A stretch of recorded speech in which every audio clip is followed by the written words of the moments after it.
प्रिय श्रोता बंधु प्रभु श्रीख्रीष्टଙ୍କ ମଙ୍ଗଳମୟ ନାମରେ ଆପଣଙ୍କୁ ଶୁଭେଚ୍ଛା।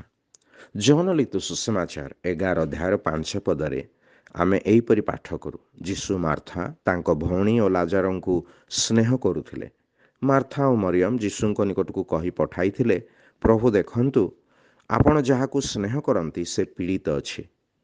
ଆଗକୁ ଆମେ ପାଠ କରୁ ଯେ ସେହି ବ୍ୟକ୍ତିଟି ମରିଗଲେ, ସମାଧିସ୍ଥ ହେଲେ। କିନ୍ତୁ ପ୍ରଭୁ ତାଙ୍କ ସମାଧି ନିକଟରେ ଏକ ଚମତ୍କାର କର୍ମ କଲେ।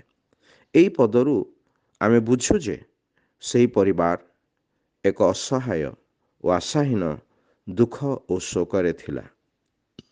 କିନ୍ତୁ ଆମେ ସେହି ପରିବାରରେ ପ୍ରଭୁଙ୍କ ଆନନ୍ଦ, ଆଶା, ପୁନର୍ମିଳନ ଏବଂ ପୁନର୍ଗଠନକୁ ଦେଖିପାରୁ। ଲାଜାରଙ୍କ ସମାଧି ନିକଟରେ ଯୀଶୁ କାନ୍ଦିଲେ। ଏହା ଲାଜାରଙ୍କ ପ୍ରତି ତାଙ୍କ ପ୍ରେମର ଗଭୀରତା ପ୍ରକାଶ କଲା। ଯୀଶୁ ପ୍ରେମ କରନ୍ତି।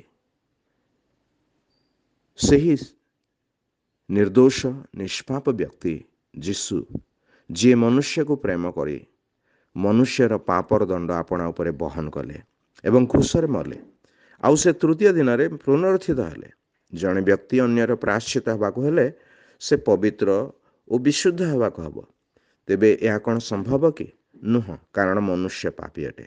ହେଲେ ପ୍ରଭୁ ଯୀଶୁ ଖ୍ରୀଷ୍ଟ ଆପଣଙ୍କୁ ଆନନ୍ଦ, ଆଶା, ପରିତ୍ରାଣ, ପୁନର୍ମିଳନ ଦେଇପାରନ୍ତି ଏବଂ ତାହା ଆପଣ ଅନୁଭବ କରନ୍ତି ଯଦି ଆପଣ ତାଙ୍କଠାରେ ବିଶ୍ୱାସ କରିବେ। ତେବେ ତାଙ୍କଠାରେ ବିଶ୍ୱାସ କରି ପରିତ୍ରାଣ ମଧ୍ୟ ପାଇବାକୁ ଈଶ୍ୱର ଆପଣଙ୍କୁ ସାହାଯ୍ୟ କରନ୍ତୁ। ଧନ୍ୟବାଦ।